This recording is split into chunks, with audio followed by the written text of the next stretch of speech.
এই কেকটা ছিল 1.5 পাউন্ডের। একটা দিদি তার 2 সন্তানের জন্য একসাথেই কেকটি নিয়েছিল। মধ্যবিত্ত ঘরে এটা হামেশাই ঘটে থাকে। যদি 2 ভাই বোন থাকে তো তাদের জন্মদিন একসঙ্গে সেলিব্রেট করা হয়। এটাও ছিল তেমনই একটা কেক।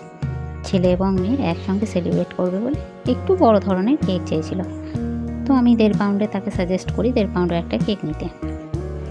সে নেয়, কিন্তু তার কথা হচ্ছে যেন বাচ্চাদের পছন্দ হয় এমন কিছু করে দিও। আমি তো কেক সম্পর্কে বুঝি না, তাই তুমি তোমার মতো করে দিও।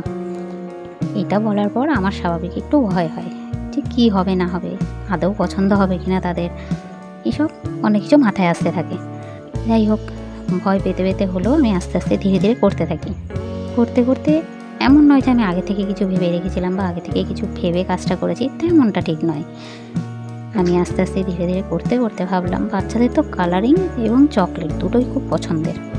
তো আমি সেই রকমই সেই বেসিসেই একটু কেকটাকে কালারিং করি এবং তাতে প্রচুর পরিমাণে চকলেট দিয়ে ডিজাইন করে দিই। বাচ্চারা তো দেখে ভীষণ খুশি, দিদিও খুব ভালো লেগেছে। আর তবুও বলছিল প্রথমবার নিচ্ছে যেহেতু, তো তার একটু ভাবনায় পড়ে গেছিলো যে সবার পছন্দ হবে কি না। বলছে দেখো সবার পছন্দ হবে তো। আমি বললাম তুমি নিশ্চিন্তে খাইয়ে দেখতে পারো, আমার কেক এখনও পর্যন্ত কেউ খারাপ বলেনি। এটা অহংকার নয়, তবে কখনো আমি খারাপ রেজাল্ট পাইনি। তো সে সেই ভরসাতেই নিয়ে সবারই খুব ভালো লেগেছে।